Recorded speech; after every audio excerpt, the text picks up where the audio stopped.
नमस्कार दोस्तों, स्वागत है आपका आपके अपने YouTube चैनल जीएस जीनियस में। जैसा कि आप स्क्रीन पर देख रहे हैं, आज हम अक्षांश और देशांतर रेखाओं को पढ़ेंगे अपने ज्योग्राफी के सामान्य अध्ययन के सीरीज में। इंग्लिश में कहते हैं लैटिट्यूड एंड लॉन्गिट्यूड, हिंदी में कहते हैं अक्षांश व देशांतर रेखाएं।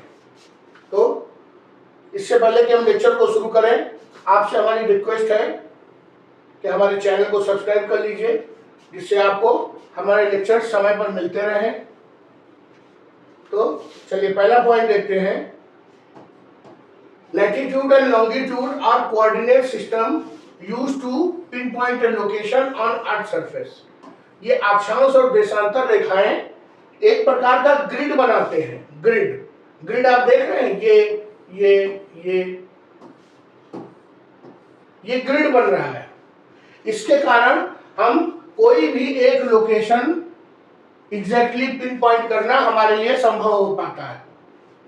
और ये लोकेशन को आइडेंटिफाई कर क्यों किया जाता है, ये हम आगे अभी डिस्कस करेंगे। तो इससे ग्रिड बनता है, अभी समझते हैं। और ग्रिड क्यों बनाते हैं? क्योंकि किसी एक जो लोकेशन को पिन पॉइंट सेलेक्ट करने के लिए।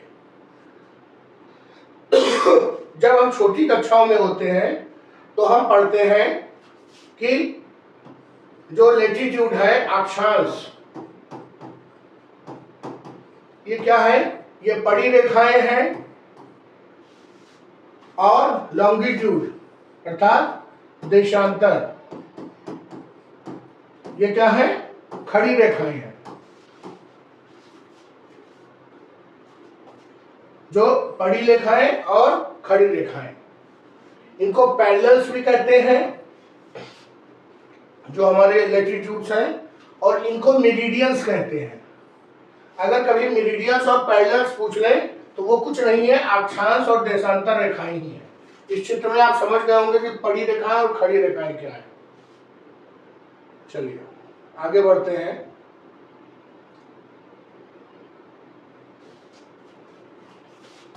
पहले हम अक्षांश रेखाओं को दिखाएंगे, अर्थात बड़ी रेखाओं को। अक्षांश रेखाएं,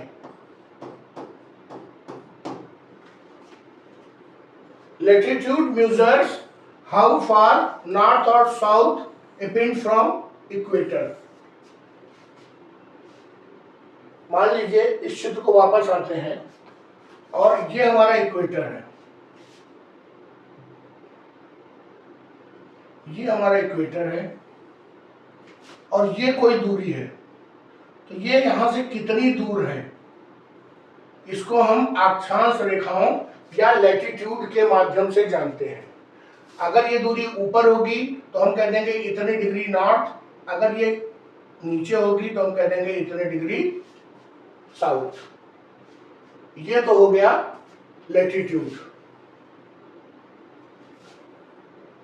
अक्षांश से जो है वो इक्वेटर से नापी जाने वाली दूरी है।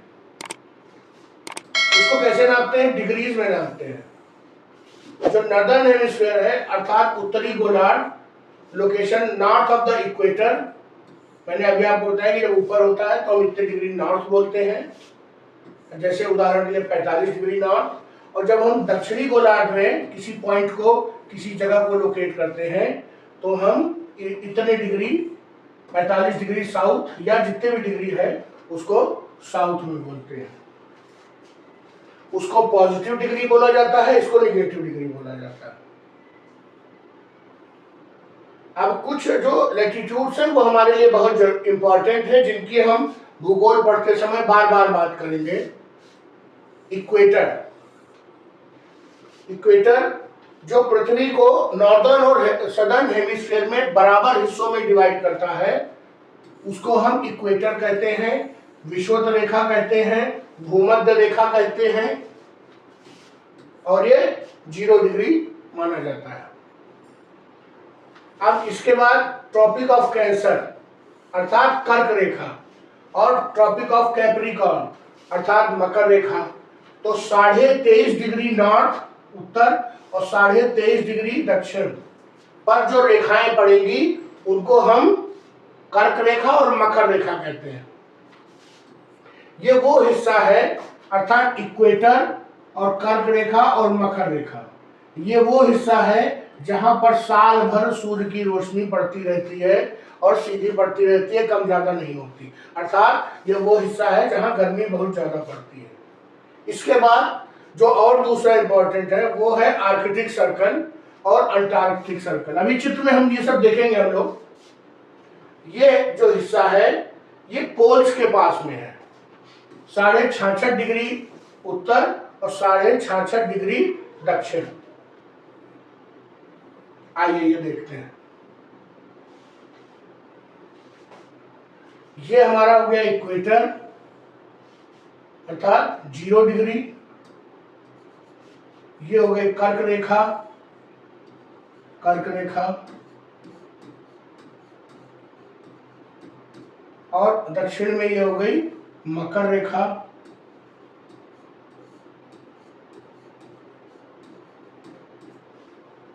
और ऊपर हो गया हमारा आर्कटिक वृत्त।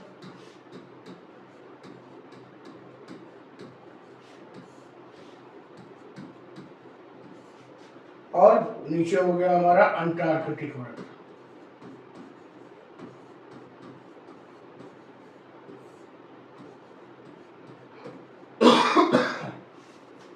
ये हो गया, ये हो गया अंटार्कटिक वृत्त, ये हो गया आर्कटिक वृत्त। ये कुछ महत्वपूर्ण जो है अक्षांश रेखाएं हैं। ये वो हिस्सा है जिस पर सूर्य की रोशनी पूरे साल पड़ते हैं। इसको हिंदी में कटिबंध कहते हैं। और ये वो हिस्सा है जहां पर 24 घंटे के दिन और 24 घंटे की रात होती है।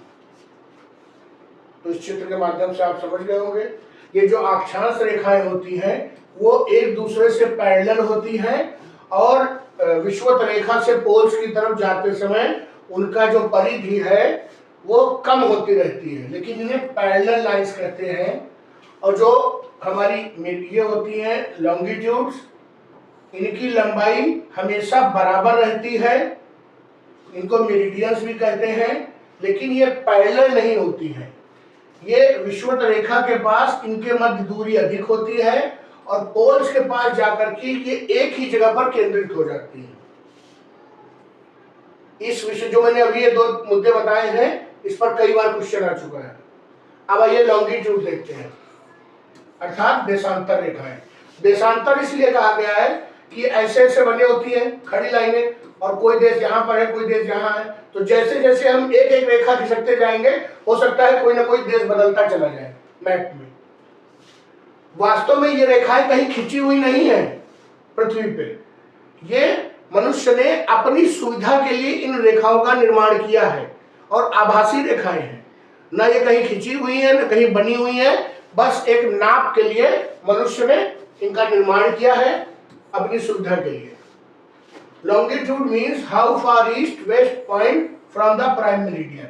प्राइम मेरिडियन से कोई भी जगह कितनी ज्यादा दूर है, कितनी ज्यादा पास है, इसको नापने के लिए लॉन्गिट्यूड का प्रयोग किया जाता है। प्राइम मेरिडियन आपको बता दूं, प्राइम मेरिडियन यहां पर 0 डिग्री होता है, ये ब्रिटेन से होकर गुजरता है 0 डिग्री प्राइम मेरिडियन।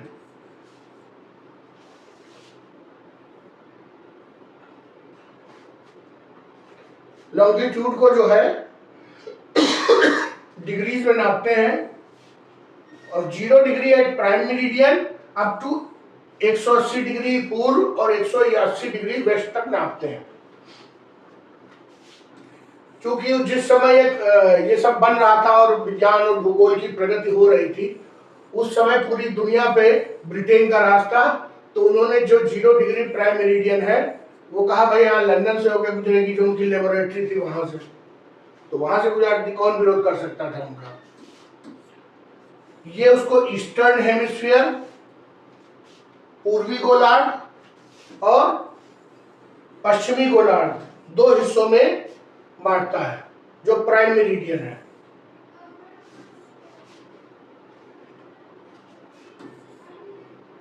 और जब हम उसके पूर्व की ओर चलते हैं तो हम इतने डिग्री एग्जाम्पल के तौर पे 45 डिग्री ईस्ट लिखते हैं और इधर 45 डिग्री वेस्ट लिखते हैं। अब आप समझने की कोशिश करिए, जैसे हम जब कभी हाई स्कूल इंटर या 8वें में थे तो हमको ग्राफ पेपर मिलता था जिस पर हम ग्राफ बनाया करते थे, पॉइंट लोकेट करते थे। लगभग वैसा ही एक ग्राफ पृथ्वी के ऊपर बना दिया जाए और किसी एक पॉइंट को लोकेट करना हो तो कुछ वैसा ही है ये। अब इसमें जो महत्वपूर्ण देशांतर रेखाएं हैं, जान लीजिए, उसमें तो कई थे, इसमें केवल 2 हैं। एक है prime meridian 0 degree passes of Greenwich, England से ग्रीनविच से, इसको ग्रीनविच मीन टाइम भी कहते हैं। Starting point of measuring longitude, देशांतर को नापने का प्रारंभिक जगह यही है जहां 0 डिग्री मानते हैं, जैसे वहां पर विषुवत रेखा को माना था।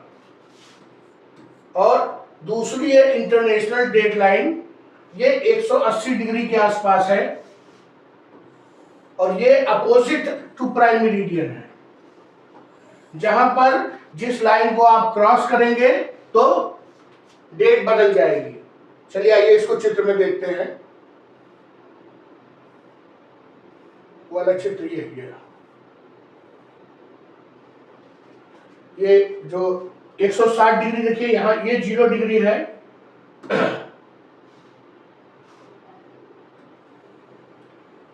ये लंदन से होकर गुजर रही है और इसके जस्ट अपोजिट, अर्थात देखिए 160 तक तो ये खींचा हुआ है और 180 डिग्री ये है, बिल्कुल आखिरी वाला।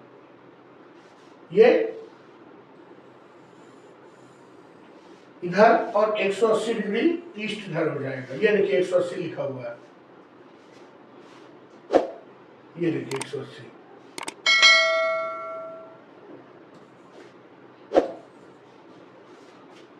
अर्थात ये तो फैला हुआ है, लेकिन पृथ्वी तो हमारी गोल है। अगर इसको मोड़ के ऐसे कर दिया जाए तो इसके जस्ट पीछे ये दोनों आ जाएंगे पॉइंट।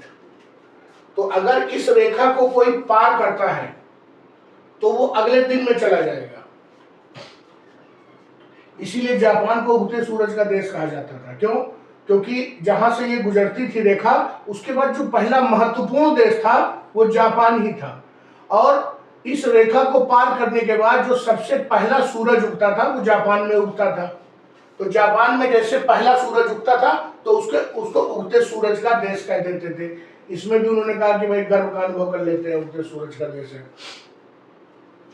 अब आप समझ रहे होंगे कि इस लाइन को पार करने के बाद दिन बदल जाता है, सुबह हो जाती है। चलिए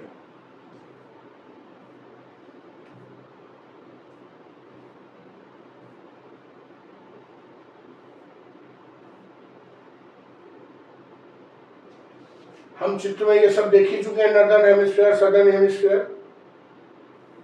कुछ बचा हो बताइए। ये प्राइम मेरिडियन देखिए जा रही है लंदन के पास से और इसके जस्ट पीछे 180 डिग्री होगी। How latitude and longitude work together, ये अक्षांश और देशांतर रेखाएं एक साथ कैसे काम करती हैं, तो इनको कोऑर्डिनेट्स के माध्यम से समझ सकते हैं कि अर्थ के ऊपर हमको कोई अगर लोकेशन निकालनी हो तो हम उसका लॉन्गिट्यूड बता देंगे और लैटिट्यूड बता देंगे। तो हमने क्या बताया, 40 डिग्री और 7128 ये मिनट्स और सेकंड होते हैं, इतने नॉर्थ पे और इतने वेस्ट पे। अर्थात जो हमारी देशांतर रेखाएं हैं वो 74 डिग्री की जो देशांतर रेखा है उसके कुछ बगल में ये है, तो यहाँ पे कहीं। और ये जो नॉर्थ का है, मतलब नॉर्दर्न हेमिस्फीयर में जब जाएंगे तो ऊपर के हिस्से में जो 40 डिग्री है, अर्थात हमारे 23.5 के ऊपर आ जाएगी। उस प्रकार से हमने जैसे ये हमने कह दिया कि ये नॉर्दर्न हेमिस्फीयर का हिस्सा है और वेस्टर्न का है, तो इधर निकल आया। ये हमारी 2 गोलार्ध में डिवाइड करने वाली रेखा थी। अब आप समझ गए होंगे। ऐसे ग्लोबल पोजीशनिंग होता है, ग्लोबल नेविगेशन सिस्टम, अर्थात समुद्र में तो कहीं कोई पहचान के लिए कोई मकान, बिल्डिंग, सड़क तो होती नहीं है, तो वहां पे जो ये मैप होते हैं ये अक्षांश और देशांतर रेखाओं के ही साथ बनाए जाते हैं। अब तो कितनी जरूरत पड़ने लगी है इन अक्षांश और देशांतर की कि इजराइल यही लैटिट्यूड और लॉन्गिट्यूड नाप के पिन पॉइंट गोला फेंकता है और ईरान के S-300 जो उनका डिफेंस सिस्टम है, उस डिफेंस सिस्टम के ऊपर ही जाके मिसाइल गिरती है। उसके अगल बगल का कोई नुकसान नहीं होता, सीधे उसी पर गिरती है।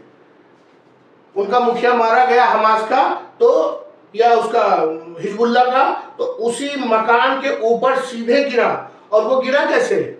उसके लॉन्गिट्यूड और लेटीट्यूड इतने सटीक थे कि उसी लॉन्गिट्यूड लेटीट्यूड पे सीधे जाके मिसाइल गिर गई।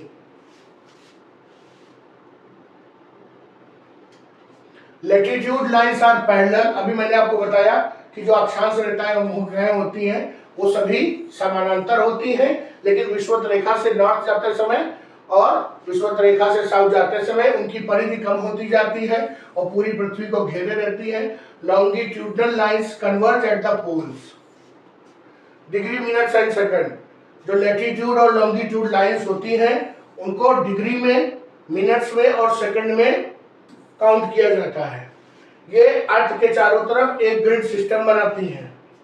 नेविगेशन, मैपिंग और बहुत सी जरूरी साइंस और इंजीनियरिंग, और अब तो आप जोड़ लीजिए मिलिट्री पर्पज से भी ये बहुत जरूरी है। Latitude lines are unequal. जो अक्षांश रेखाएं हैं वो बराबर नहीं है, क्योंकि जैसे जैसे ऊपर नीचे जाते हैं उनकी परिधि छोटी होती चली जाती है टुवर्ड्स पोल। और जो हमारी जो सबसे लॉन्गेस्ट लाइन ऑफ लेटीट्यूड है वो विषुवत रेखा है। उसकी जो वो है वो 40,075 किलोमीटर है। अर्थात अगर कभी कोई पूछे कि पृथ्वी का जो हमारी परिधि है सर्वाधिक, वो 40,075 किलोमीटर है जो इक्वेटर पे है। और each pole is represented by a single point. जो पोल है वहां पे क्या है? वहां पे तो एक सिंगल पॉइंट से नॉर्थ पोल है जहां से माना जाता है कि ये धुरी है। और जो लॉन्गिट्यूडनल लाइंस है वो कन्वर्ज एट पोल्स। वो लगभग सभी रेखाएं बराबर हैं, बस एक लाइन को छोड़ के, उसकी बात अभी करते हैं।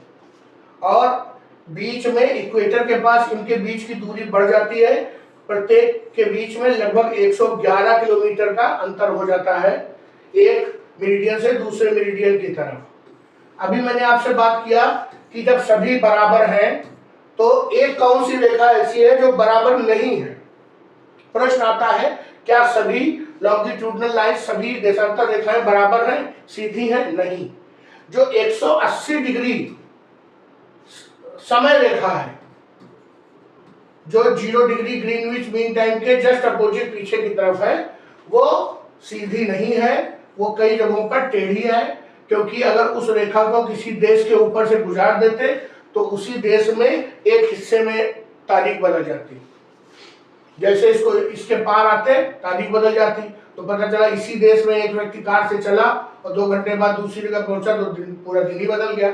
यहाँ उठे थे सो के, यहाँ नौकरी करने गए, बदलाव तारीख बदल गए, एक दिन का वेतन कम हो जाएगा।